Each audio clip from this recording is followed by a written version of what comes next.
Tout le monde veut la paix en Ukraine. Mais si tout le monde la veut, pourquoi n'a-t-elle pas encore été atteinte? Est-ce parce qu'ils ne la veulent pas vraiment, ou parce que la question est en réalité bien plus complexe qu'il n'y paraît? Ici, il ne s'agit pas seulement de la partie russe et de la partie américaine. Absolument. Tous les pays impliqués, que ce soit directement ou indirectement dans ce conflit, au moment de signer le document définitif, devront nécessairement faire face à des risques très importants. La guerre est un sport extrêmement coûteux, mais il est vrai que la paix ne l'est pas moins. Et nous sommes ici précisément pour expliquer pourquoi le document définitif n'a pas encore été signé, ce qui revient à dire quels désavantages et, par conséquent, quels risques cela présente pour chacune des parties. Et les plus lésés, quelle surprise! Quelles que soient les conditions du futur accord de paix, elles ne se trouvent ni en Russie, ni aux États-Unis, ni bien sûr en Ukraine, mais bien dans l'Union européenne. Oui, justement, s'ils s'efforcent tant d'empêcher ce que nous devrions tous juger inévitable et, en principe, le plus souhaité. Mais encore une fois, pas de la même manière pour tout le monde. Reste jusqu'à la fin de cette vidéo, car tu vas y découvrir comment la paix en Ukraine pourrait amener la guerre dans l'Union européenne. Et non, nous ne parlons pas de la Fédération de Russie, qui en fait partie. Commençons avant de continuer. Annonce très importante, nous réorganisons toute la chaîne. Nous allons relancer en décembre l'onglet de la communauté des membres. En attendant ces super avantages que nous préparons spécialement pour vous, vous pouvez déjà rejoindre la communauté de cette chaîne. Je vous en serai infiniment reconnaissante, car nous en avons actuellement plus besoin que jamais. Merci pour votre soutien, on continue la vidéo. On commence comme d'habitude depuis le début. C'est justement maintenant que ces négociations de paix sont en cours, en espérant qu'elles aboutissent à la paix entre la Russie, l'Ukraine en théorie, mais en réalité les États-Unis, et pour une raison inconnue, même l'Union européenne. Eh bien, en réalité, toutes les parties le savent déjà avec certitude. Elles ont été très impliquées dans le conflit, surtout la partie occidentale, bien avant en fait que celui-ci ne commence. Ici, sur cette même chaîne, nous avons déjà expliqué son histoire qui, oh, surprise, elle ne date en réalité pas de l'année 2022, mais nous devrions au moins citer l'année 2014 comme le début des préparatifs occidentaux pour effectivement finir par faire la guerre contre la Fédération de Russie. Les négociations sont à leur point le plus intense, se déroulant dans plusieurs pays en même temps, mais pour l'instant, les résultats se font attendre. Et on pourrait même dire abroger la paix. Il est vrai qu'on n'y parvient pas rapidement et facilement, mais il n'en est pas moins vrai que cela ne se produit pas, parce qu'il y a trop de parties qui travaillent pour que l'Union européenne en ce moment soit dans la situation où elle se trouve, et l'Union européenne à cet instant précis est dans la même situation que l'Union européenne, et que l'Union à ce moment est dans la même situation qu'européenne, et que l'Union au même moment est dans la même situation qu'européenne, et que l'Union au même moment est dans la même situation que l'Union européenne, et l'Union en ce moment est dans la même situation que l'Union, dans cette même situation qu'Union européenne. Tout d'abord, nous avons la Fédération de Russie et les risques auxquels ce pays est confronté. Même s'ils ne sont pas très nombreux, nous allons en citer particulièrement deux principaux qui sont suffisamment importants pour être pris en considération. Le premier d'entre eux concerne les sauts diplomatiques. On pourrait même parler des sautes ou des changements d'humeur constants de la part des États-Unis, ou des tentatives de tromper la Fédération de Russie, aussi bien de la part de ce pays que bien sûr de la part de l'Union européenne. Depuis la Maison-Blanche, bien sûr, ils essaieront de convaincre la Fédération de Russie qu'un compromis est effectivement ce qu'il y a de plus nécessaire à atteindre en ce moment même. En gros, ils essaieront de vendre une défaite ou une capitulation signée par un pays qui en réalité est en train de gagner la guerre militairement en ce moment même. Je sais déjà ce que vous allez dire. Si la Russie continue ainsi, la guerre durera plus de 100 ans. Ils ont tenté de diffuser ce mensonge par excellence dans tous les médias occidentaux. Mais une fois que les lignes de défense ukrainiennes commencent à tomber, ce qui, en fait, se produit déjà dans plusieurs régions du pays, la victoire pourrait être beaucoup plus proche. Allez, il ne se passera même pas un an avant que la Fédération de Russie n'y parvienne, et peu importe le temps que cela prendra. Parce que tant que tu gagnes effectivement sur le terrain, je le répète, c'est exactement ce qui se passe actuellement. Et surtout, comme dans le cas de la Russie, si tu as prévu cette opération comme une guerre d'usure, c'est-à-dire sur le long terme. Tu es donc préparé à tout ce qui pourrait arriver, car tu peux y consacrer essentiellement tout le temps nécessaire. Ce que tu ne peux pas faire, cependant, c'est précisément là que réside le problème. L'un des dangers les plus importants pour la Fédération de Russie, c'est de perdre les territoires que tu contrôles déjà. Et pour contrôler ces territoires, tu as dû dépenser une quantité énorme de ressources, surtout en termes de vies humaines. Voyons, comment expliques-tu à ta population que maintenant nous contrôlons le territoire de plusieurs régions d'Ukraine, au-delà de celles que nous avons déjà intégrées tel notre constitution? Nous devrons quitter la plupart d'entre elles, mais pourquoi? Oui, c'est vrai, si tu échanges un territoire que tu contrôles contre un autre que tu ne contrôles pas encore, par exemple, le territoire contrôlé a soumis contre le territoire de Kherson. Il pourrait encore y avoir un accord et pourtant, la Fédération de Russie, j'en suis très convaincu. En tant qu'analyste géopolitique, vous aurez là vos très sérieuses réticences. Mais ce que l'Occident cherche à faire, et dans ce cas particulier, les États-Unis, ce n'est absolument pas cela qu'ils veulent réellement. Et ils ont essayé de le présenter ainsi à d'innombrables reprises, aussi bien à la Russie qu'au reste du monde. C'est que l'armée de la Fédération reçoive comme récompense le fait de gagner effectivement sur le champ de bataille. Ces régions que, à ce jour, elles contrôlent déjà ou dont le contrôle par celle-ci devient absolument imminent. Monsieur Poutine, cela fait environ 4 ans que vous menez une guerre avec tout le pays de Russie, en soutenant l'armée, en prenant kilomètre après kilomètre des territoires qui appartenaient auparavant à l'Ukraine. Et parce que vous êtes en train de gagner en ce moment même sur le champ de bataille, nous allons vous offrir la récompense que vous ne pourrez tout simplement pas refuser. Qu'est-ce qu'il raconte? C'est une horreur, il délire, non? Non, monsieur Poutine. Quelle horreur? Bien sûr que non, et encore moins le territoire de toute l'Ukraine. Je sais que ce n'était pas votre intention, mais c'est pour échanger, car en Occident, on aime discuter. Qu'en pensez-vous? Si, pour tout ce que vous contrôlez actuellement sur le champ de bataille, et qui vous a coûté si cher à obtenir, on vous remet, par exemple, la ville de Donetsk? Bon, d'accord, aujourd'hui, nous sommes particulièrement généreux. Que ce soit Donetsk, Lugansk, et je pense qu'ils finiront par être Donetsk, Lugansk, et cette merveilleuse baguette. Mais comment peut-il dire non? Pourtant, c'est une baguette française. Et avocat, Emmanuel, prépare ton cheval. On part en guerre contre Poutine. Deuxièmement, en plus du risque militaire ou militaro-diplomatique, comme vous préférez, nous devons nécessairement ajouter le risque économique. Ce sont bien sûr les très convoités par tous, et surtout par la Fédération de Russie elle-même, évidemment, les avoirs russes gelés qui se trouvent actuellement dans l'Union européenne. Ils ont essayé de les voler à de nombreuses reprises, et pourtant, à cause de tous les risques et conséquences que cela implique, ils n'ont pas encore osé le faire.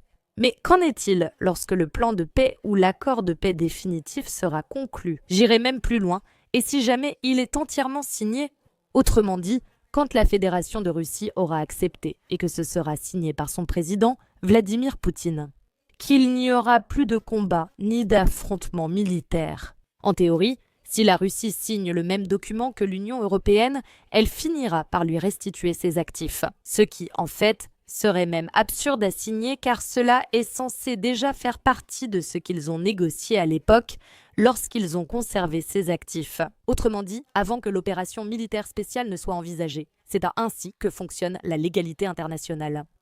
Le monétaire ne doit être mêlé ni aux politiques ni aux militaires, ou, du moins, si l'Union européenne veut s'assurer de continuer à avoir la réputation d'un partenaire au moins un minimum fiable. Mais la vérité, c'est que ni l'Union européenne, ni les États-Unis, ni l'OTAN en général ne l'ont jamais été. Donc, la Russie ne peut tout simplement pas faire confiance à cette partie, mais elle doit absolument lui faire confiance si elle veut parvenir à un accord de paix le plus rapidement possible. Et une fois que l'accord est signé, deux choses peuvent essentiellement se produire. L'Union européenne et les États-Unis peuvent respecter ce qui a été convenu et effectivement respecter la loi et rendre son argent à la Russie, où ils peuvent continuer avec leur manigance habituelle, car certes, ce ne serait pas la première fois qu'ils le font. Alors, effectivement, ils pourraient s'emparer de ces biens tant convoités par tous.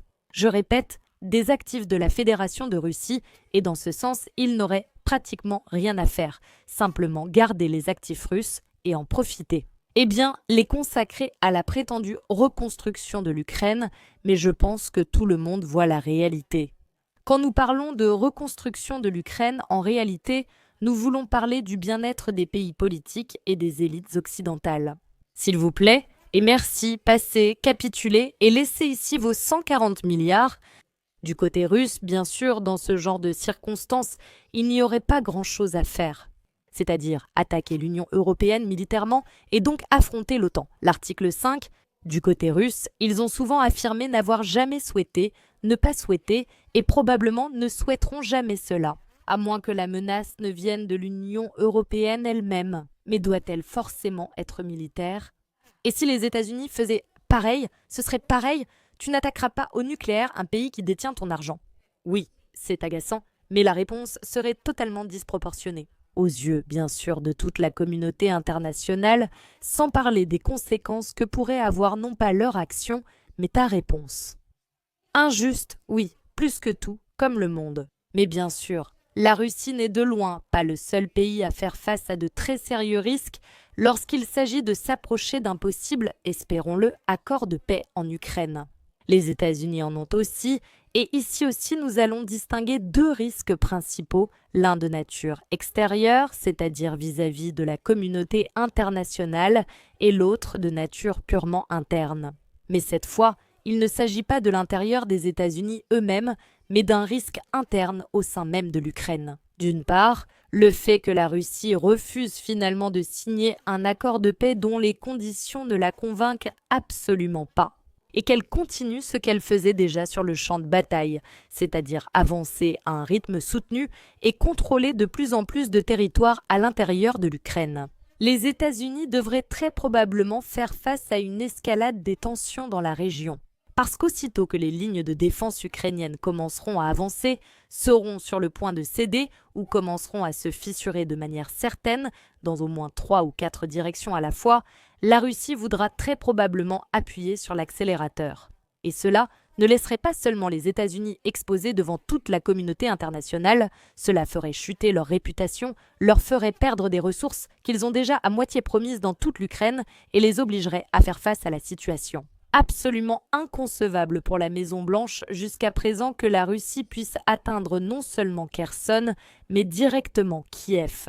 Ce qui, compte tenu de la façon dont les choses évoluent sur le terrain, n'est en rien une possibilité stupide. Et à tout cela, bien sûr, il faut encore ajouter la question vénézuélienne. Parce que, très probablement, l'une des principales raisons pour lesquelles les États-Unis veulent conclure un accord aussi rapidement avec la Russie en Ukraine est précisément parce qu'ils veulent se libérer un peu les mains pour intervenir dans un autre conflit qui, en fait, est sur le point de commencer dans ce même pays.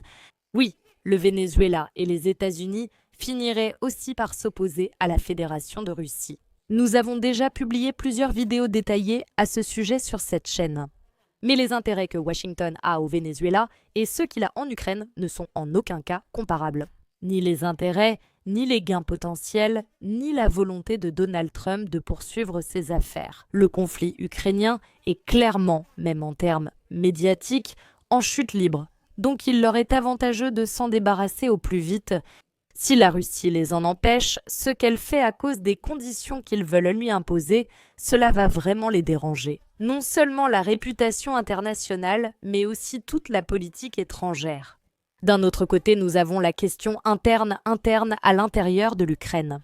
Et en fait, les États-Unis ne voudraient pas simplement quitter l'Ukraine comme ça, mais bien sûr, ils voudraient garder tous leurs intérêts dans ce pays bien protégé. Et dans ce cas, après Volodymyr Zelensky, il faudrait qu'une autre figure contrôlée arrive, choisie directement par la Maison-Blanche. Oui, encore une fois, avec Zelensky. En fait, c'est déjà assez compliqué pour eux, parce que oui, effectivement, il a été contrôlé par la Maison-Blanche, mais maintenant il est plutôt sous le contrôle du Royaume-Uni. Et en fait, la Maison-Blanche qui avait beaucoup de pouvoir sur l'actuel dirigeant ukrainien, c'était l'ancienne, celle de l'administration Biden.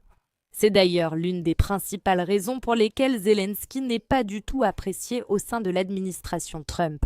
Ils savent parfaitement qu'il a fait campagne précisément pour le camp opposé et il est très probable qu'ils veuillent encore lui faire payer cela. Quoi qu'il en soit, il est très clair que Zelensky devra être remplacé directement par la Maison-Blanche. Il a souvent été confirmé qu'après la signature finale d'un accord de paix entre les parties, il devra y avoir des élections en Ukraine dans environ 90 à 100 jours, mais la question de savoir qui sera élu est l'une des clés de l'affaire.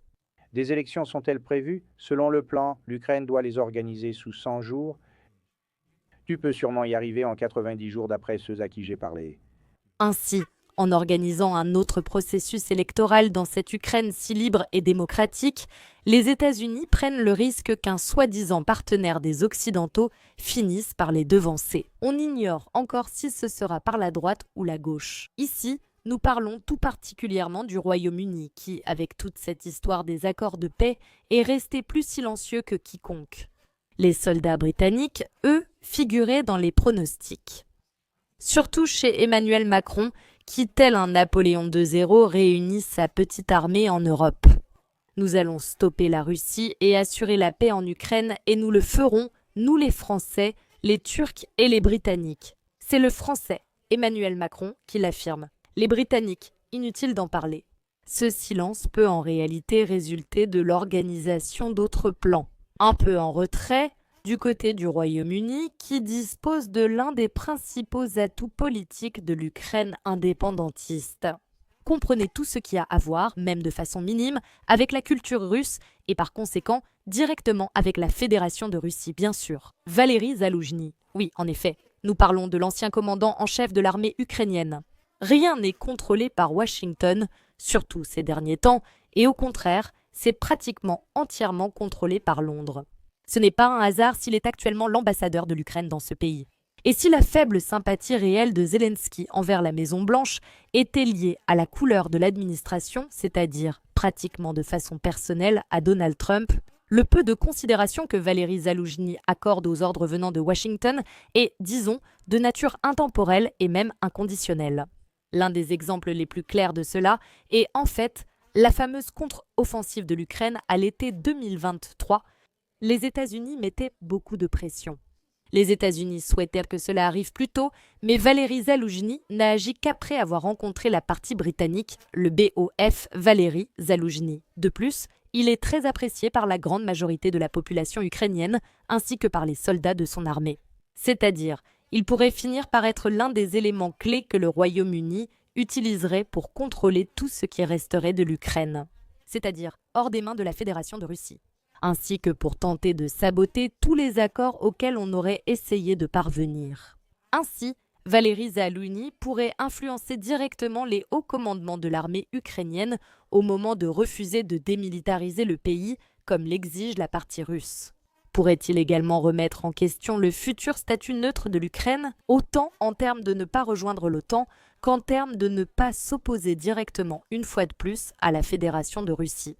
Un autre point clé au moment où la Russie signe l'accord proposé par Washington. Si elle ne fait ni l'un ni l'autre, Valéry Zaloujny pourrait simplement ralentir autant que possible. Ces mêmes processus que la Russie comme les États-Unis ont besoin de voir se dérouler à l'intérieur de l'Ukraine. En résumé, les États-Unis, avec toute cette mascarade démocratique, se retrouvent face à une situation où l'argent aura déjà été dépensé, mais où le contrôle politique réel sur l'Ukraine sera encore loin d'être acquis. Enfin, troisièmement, nous en arrivons au point, sinon le plus important, du moins le plus intéressant de toute cette équation, l'Union européenne. Et l'Ukraine, quoi? Où sont les risques pour l'Ukraine? En réalité, l'Ukraine, peu importe ses propos ou les risques courus, ce n'est pas un pays indépendant, ce n'est pas un pays souverain, il ne peut pas prendre de décision par lui-même. Alors ici, nous allons nous en tenir à la réalité brute. Et donc, nous allons parler des risques d'une des parties qui peut encore, d'une certaine manière, influencer ce qui se passe en Ukraine, l'Union européenne. Le risque le plus logique et peut-être le plus évident dans ce cas est évidemment lié à l'économie. Surtout si l'on tient compte des récents cas de corruption qui ont éclaté dans toute l'Ukraine et qui ont impliqué des personnalités de très haut niveau. Ici, nous parlons de ministres du gouvernement qui ont déjà été démis de leurs fonctions et dont certains se trouvent déjà hors du pays, ayant fui du pays avant même que cette destitution n'ait lieu. C'est-à-dire, selon ce que révèlent les nombreuses enquêtes en cours à ce sujet, l'Ukraine aurait pu être utilisée par l'Union européenne comme une immense machine à laver l'argent. Et par conséquent, signer la paix signifierait perdre le contrôle de ces flux monétaires. Bien sûr, ils essaieront par tous les moyens de mettre la main sur les fonds de reconstruction pour lesquels on tente également d'utiliser cet argent tant évoqué provenant des avoirs gelés de la Fédération de Russie. Mais si l'accord proposé par la partie américaine était signé, il est très probable qu'il finirait également par contrôler cet argent en particulier. Eh bien, cet argent est tout autre type d'argent. Les États-Unis proposent, les États-Unis commandent. Oui, le prétendu Conseil de la paix que Donald Trump veut instaurer dérange vraiment et pas qu'un peu. Après tout, nous parlons de sommes d'argent énormes, mais ce n'est de loin pas le point le plus important. Eh bien, si cet accord de paix en Ukraine venait à être signé entre la Russie et les États-Unis, l'Union européenne, en conséquence, elle pourrait se retrouver confrontée à une véritable guerre, mais pas une guerre contre la Fédération de Russie, comme les médias occidentaux essaient constamment de nous le faire croire, mais plutôt à une guerre civile. Et en effet, dans cet accord de paix, il sera absolument prévu que Vladimir Zelensky quitte le gouvernement. Par conséquent, un changement au sein du pouvoir politique ukrainien. Et par conséquent, la nécessité pour tous ceux qui occupaient les postes les plus importants du pays ukrainien et donc les plus proches à toutes sortes de corruptions, y compris celles liées à l'Union européenne, ils doivent recevoir une certaine garantie de sécurité. C'est en fait l'une des raisons principales que de nombreux analystes géopolitiques citent pour expliquer pourquoi Vladimir Zelensky n'a pas encore totalement accédé aux demandes des États-Unis, c'est-à-dire qu'il n'a pas encore signé la paix avec la Fédération de Russie, parce qu'il a un besoin impératif de ces garanties de sécurité pour lui, pour sa famille et pour tous ses proches. Des garanties de sécurité que les États-Unis, bien sûr, pourraient lui offrir, mais en échange de pratiquement n'importe quoi. Et ici, nous pourrions citer très spécifiquement des informations sur les questions clés à l'intérieur du pays ukrainien. Ça, bien sûr, mais les États-Unis, vous savez, représentés dernièrement par l'administration Trump, n'ont pas vraiment les meilleures relations avec l'Union européenne. En fait, Donald Trump semble en vouloir à beaucoup des dirigeants de cet organisme, pour avoir soutenu à de nombreuses reprises le camp opposé lors des élections aux États-Unis. Cette guerre n'oppose donc pas uniquement la Russie et l'Ukraine, supposément bien sûr, mais surtout celle de Donald Trump contre de nombreux dirigeants de l'Union européenne. Quelle meilleure occasion pour en profiter et atteindre les deux objectifs simultanément ?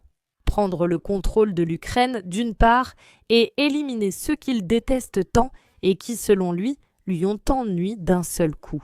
On pourrait donc exiger à Volodymyr Zelensky, en échange de ces garanties de sécurité, qu'il donne les noms de tous ceux qui, d'une manière ou d'une autre, ont été impliqués dans ces affaires de corruption qui frappent actuellement l'Ukraine.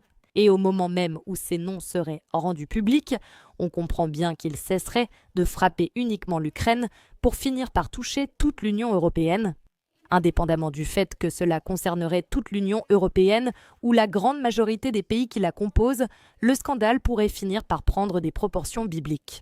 Les conséquences de celui-ci pourraient faire trembler les fondations de toute l'Europe entière. Des divisions massives, une perte de confiance des citoyens dans les institutions, des manifestations de masse.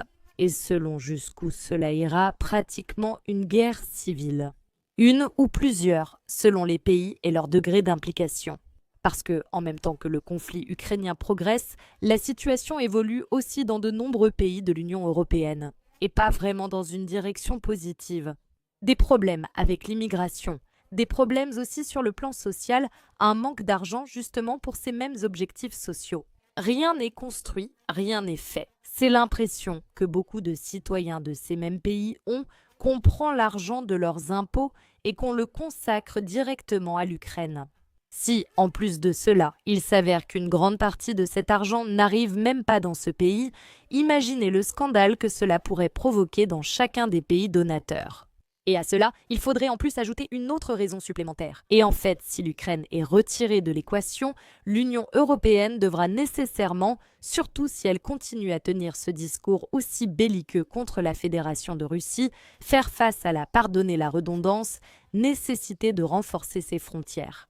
Oui, nous parlons du flanc est de l'OTAN face à la Fédération de Russie dès la fin du conflit ukrainien. Et justement, ayant déjà largement constaté cette rhétorique belliqueuse de l'Union européenne envers sa propre population et donc envers sa propre sécurité, elle fera de même de manière quasiment immédiate.